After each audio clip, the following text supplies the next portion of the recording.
natin ang bata. Isang Vans, isang New Balance. Okay, sa ukay.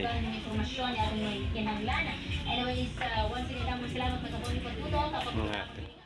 Yo, papakita ko sa inyo yung mga nabili natin. Ito sa ukay. Itong dalawa, solid to.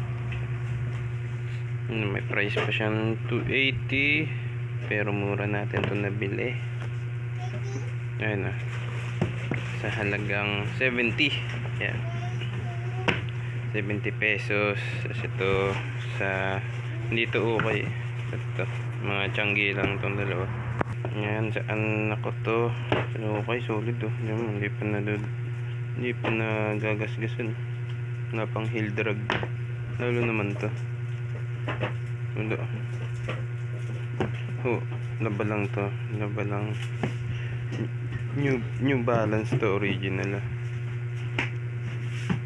New Balance. Tapos ito, hindi ko alam kung Vans. Hindi ata to Vans. Hindi siya Vans. Wala siyang tatak, pero mukha siyang Vans.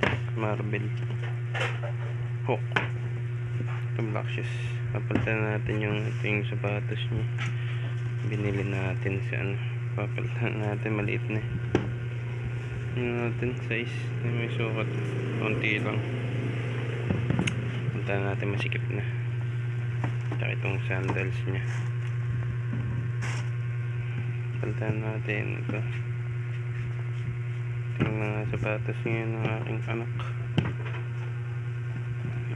Ito yung galing sa ukay. Ito wala lang to, sa ano lang to, mga tiyanggi. Ito New Balance, solid. Laba lang talaga to. New Balance. Ganda pa. Walang heel drag, walang toe drag. Tapos matik lang, angat lang to. Yun lang issue. Ito wala pa siya mga sole zip. Yan, wala mga sole zip. Bits pa.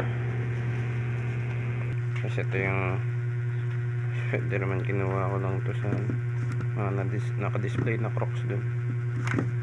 Yan.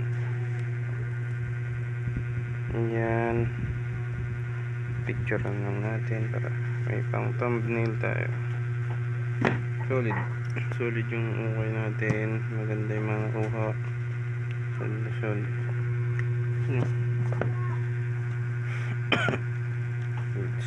Goods.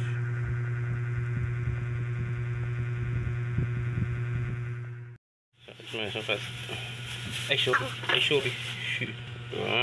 Sakto lang. Wow. Ganda na kulay. Ano ba? Ito, suot mo ulit ito. Oh, diba? Sakto lang oh. May allowance pa. Wow. Hawk and Spider-Man. Bad. Next. This? Yes. Suot. Wow, pang school ka na. May pang school. Wow, black shoes. Wow. Black shoes ah. Napansin. Next. Yan. Suot mo. Wow, very good.